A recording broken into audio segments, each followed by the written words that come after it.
መንግስት የሲቪል ሰርቪስ ሰራተኛውን ማለትም መንግስት ሰራተኛ የሚባለውን የህብረተሰብ ክፍል ለመደገፍ የተለያዩ እርምጃዎችን እንደሚወስድ ግልጽ እያደረገ ነው። የደሞዝ ጭማሪ አንደኛው ሲሆን በርትተው ለሚሰሩ ሰራተኞችም የታሰበ ነገር መኖሩ ተነግሯል። ከሚደረገው መልካም የሚባል እርምጃ ጎን ለጎን ግን አንድ ብዙዎችን የሚያስጨንቅ ጉዳይም በዘንድሮ ዓመት ተግባራዊ ይደረጋል ተብሎ እቅድ ተይዟል። የምንጀምረው ከመጥፎ ዜና ነው። በሺዎች የሚቆጠሩ የመንግስት ሰራተኞች ከስራቸው እንደሚባረሩ ይጠበቃል። ይህ ጉዳይ ከዚህ ቀደም በተደጋጋሚ ጊዜ ሲነገር ቢቆይም መንግስት ግን ትክክለኛ መረጃ አይደለም ሲል ሲያስተባብል ቆይቷል። በርካታ የመንግስት መስሪያ ቤቶች በቅርብ ወራት መተግበር የጀመሩትን ሪፎርም ተከትሎ በሺዎች የሚቆጠሩ ሰራተኞቻቸውን ሊቀንሱ እንደሆነና የተወሰኑትም እንደቀነሱ ሚዲያችን መረጃዎችን ሲያቀርብ መቆየቱ የሚታወስ ነው። ለምሳሌ እንኳን አንጋፋው የአዲስ አበባ ዩኒቨርሲቲ ከ4000 በላይ ሰራተኞቹን ሊያሰናብት ዝግጅቱን ማጠናቀቁ ታውቋል። በመንግስት የሪፎርም ሂደት ሰራተኛ ሊባረር ነው ሲባልና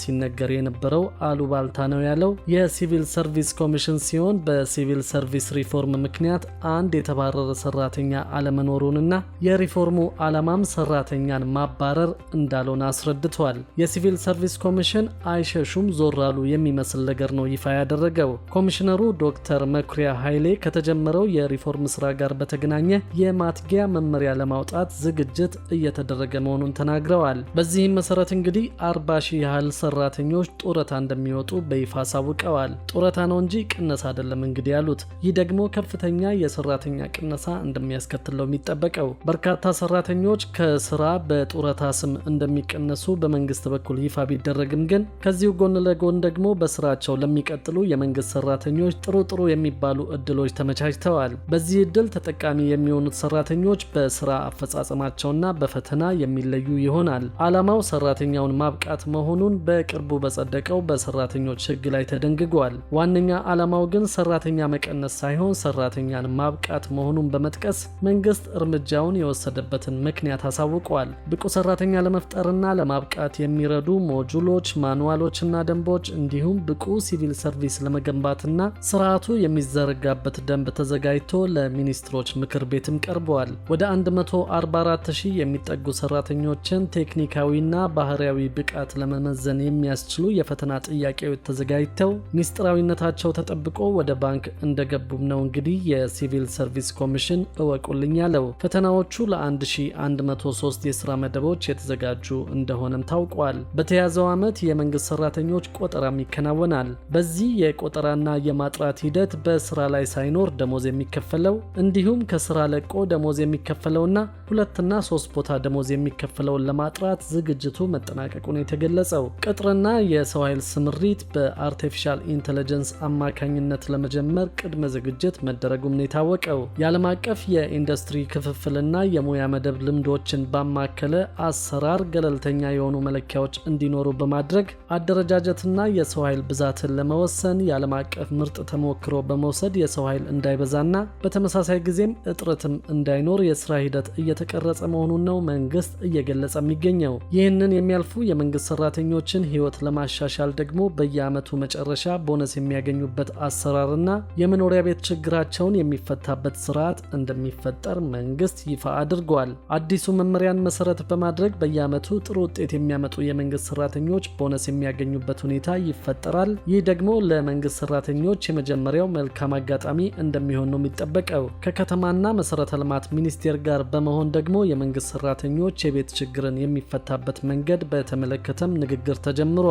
በዚህም መሰረት የመንግስት ሰራተኞች በማህበር ተደራጅተው ቤት የሚያገኙበት አሰራር በዘንድሮ ዓመት እንደሚፈጠር ይጠበቃል። 40,000 ያህል ሰራተኞች ጡረታ እንደሚወጡ ገልጸናል። እነሱን ለመተካትና ያለውን ስራ ለማቀላጠፍ መንግስት በዓመት 100,000 የመንግስት ሰራተኞችን ለመቅጠርም ዝግጅቱ ተጠናቋል። ከመንግስት ሰራተኞች ውስጥ 30,000 የሚሆኑት ደግሞ ዩኒቨርሲቲ እንደሚገቡና በትምህርት ዝግጅታቸው ከፍ እንዲሉ እቅድ ወጥቷል። ከሚኖረው የቦነስና የቤት ጥቅማ ጥቅም ባሻገር ደግሞ ዝቅተኛውን የደሞዝ መጠን ለማስተካከል እንቅስቃሴ ተጀምሯል። ይህንን ዝቅተኛውን የሰራተኞች ደሞዝ ወለል እንዲወስን የሚያስችል ቦርድም ተቋቁሟል። በተያዘው በጀት ዓመት ቦርዱ በሚያቀርበው ጥናት መሰረት የሰራተኞች ዝቅተኛ የደሞዝ ወለል ይወሰናል ተብሎ ይጠበቃል። ቦርዱ ከሌሎች ሀገራት ተሞክሮን በመውሰድ የሀገሪቱን የኢኮኖሚ ሁኔታ፣ የሰራተኞችን ገቢና ሌሎች መሰረታዊ ጉዳዮችን በማጥናት ዝቅተኛ የደሞዝ ወለልን እንደሚያጠና ይጠበቃል። ቦርዱ ከመንግስት ከአሰሪዎችና ከኢትዮጵያ ሰራተኛ ማህበራት ኮንፌዴሬሽን ወይም ኢሰማኮ የተውጣጡ አባላትን ያቀፈ ነው። በዚህም መሰረት እንግዲህ የተቋቋመው ቦርድ በሚያቀርበው የጥናት ውጤት በበጀት ዓመቱ ዝቅተኛ የደሞዝ ወለል ይወሰናል ተብሎ ይጠበቃል። ይህ በመንግስት በኩል የሚደረገው እንቅስቃሴ ነው። ኢሰማኮ ደግሞ የሰራተኞችን ጥቅም ለማስጠበቅ በራሱ በኩል እንቅስቃሴ በማድረግ ላይ ይገኛል። ወራዊ ደሞዛቸው እስከ 8384 ብር የሆኑ ሰራተኞች ከግብር ነፃ እንዲሆኑ ኢሰማኮ ለመንግስት ጥያቄ አቅርበዋል። ኢሰማኮ እስከ 8384 ብር ድረስ የሚከፈላቸው ተቀጣሪዎች ከግብር ነፃ እንዲሆኑ ለገንዘብ ሚኒስቴር በደብዳቤ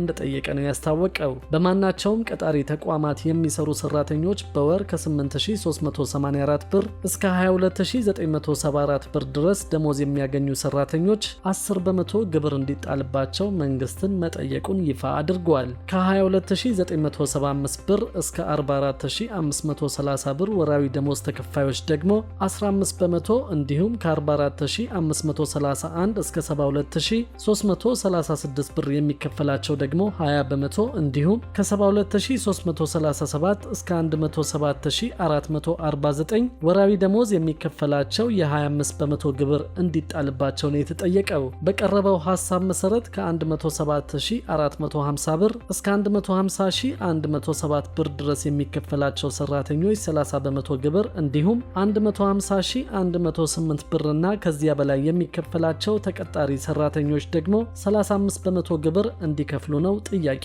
ለመንግስት የቀረበው። እነዚህ ሁሉ የሚሳኩ ከሆነ በ2018 ለመንግስት ሰራተኞች የተሻለ ዓመት ሊሆን እንደሚችል ይጠበቃል። ዘንድሮ ካለው ሀገራዊ ምርጫ አንጻርም መንግስት ውሳኔዎቹን በተለያየ ደረጃም ቢሆን ሊያጸድቅ እንደሚችል ነው የሚገመተው። ከተነሱት ሀሳቦች ምን ያህሉ ሊሳኩ፣ የትኞቹ ደግሞ የመሳካት እድላቸው የተመናመነ እንደሆነ በሐሳብ መስጫው ላይ ጻፉልን።